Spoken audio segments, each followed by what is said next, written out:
Alright, so if you thought the previous videos were quite easy, you're in luck, because now it's about to get really hard. So for your exams, you also need to know how to work out the pH of weak acids.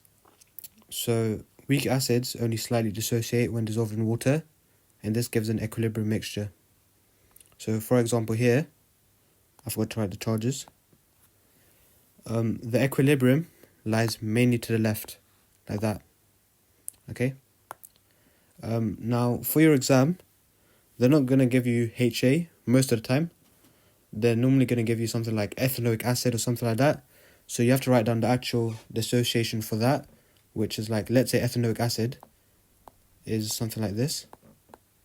Alright, so this is a specific example up here. Now, the Ka expression is basically the same thing as Kc expression. However, this is just what we call it when it's for acids. Okay. Now, here is a general expression. However, once again, in the exam, you don't want to use A minus or HA. You want to use the specific acid and its ion, the negative ion. Okay. Alright, now I'm going to explain how the Ka calculations work using an ice table. For weak acids, you have HA, and that dissociates to H plus and A minus, right? So let's say initially you have a beaker filled with acid. Let's say this has 1 mole, right? If all you have is acid inside it, then you should have 0 moles of H plus and 0 moles of A minus initially, right? Now, then the acid starts to dissociate. Okay, and when this happens, you lose some acid. So let's say minus 0.01, okay? And the reason why I'm choosing such a small number is because, like we said, the equilibrium lies mainly to the left, right? So there's barely any dissociating actually happening, okay? So there's barely any acid being lost actually.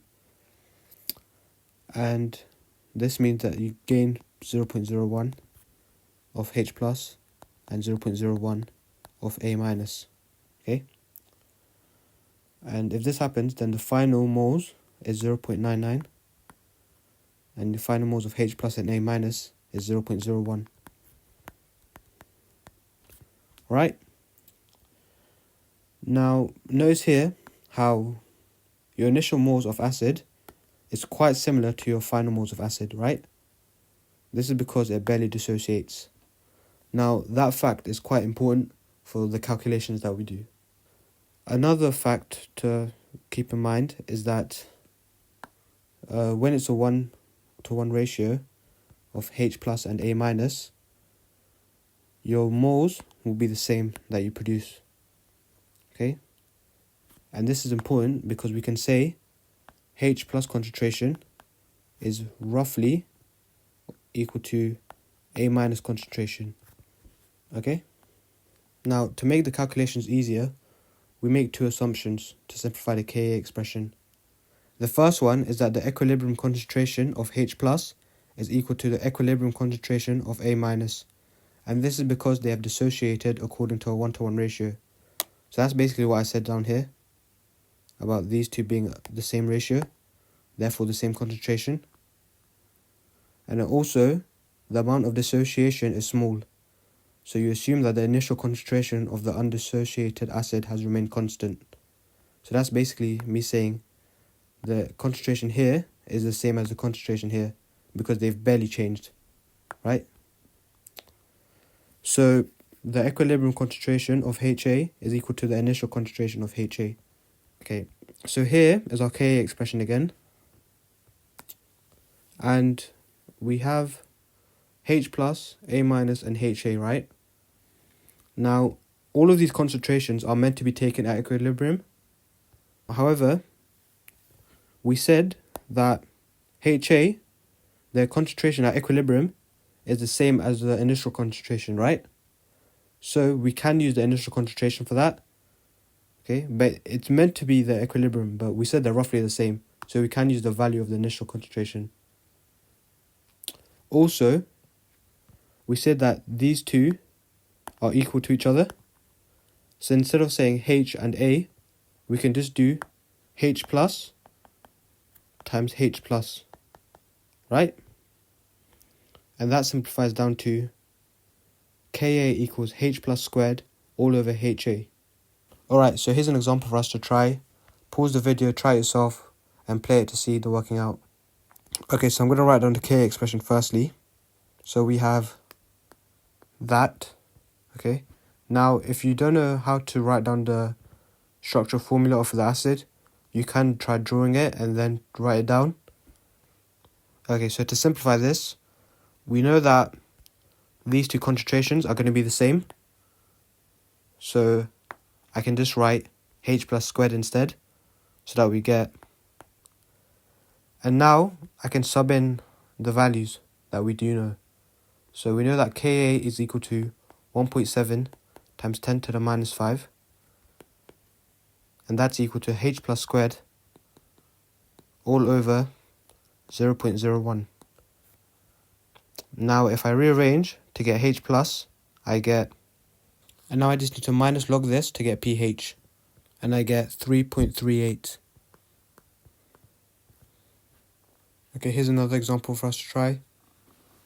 Calculate the concentration of propanoic acid with a pH of 3.52.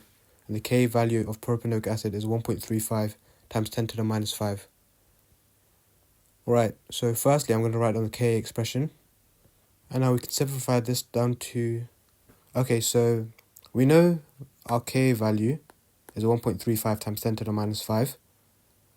Okay, we've been asked to work this out.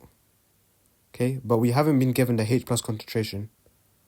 However, we do have the pH, and we can use that to find the H plus concentration. Okay, so since minus log H plus is equal to pH, we can work out H plus using... And if you don't remember, this is a formula that we learned at the beginning of the playlist. So if I sub in the value of the pH, I can get the H plus concentration, which is... Alright, now I can sub these values into my expression so that I get... Now all I have to do is rearrange and I get... Right, and this is our final answer. Alright, so here's a hard example for us to try. Now, the Ka value of HA is 1.51 times 10 to the minus 5. A student analyzes a sample of HA using the procedure below. A student dissolves 0.7369 grams of HA in water and makes the solution up to 1 decimeter cubed. The student measures the pH of the resulting solution as 3.52. Determine the molar mass of HA and suggest a possible formula for HA. HA has one carboxylic acid group and contains carbon, hydrogen and oxygen only. So all you're working. Alright, now I'm going to write down the Ka expression firstly, so that we get started. Now I'm going to do it in general terms as H and A, because that's what they've given us.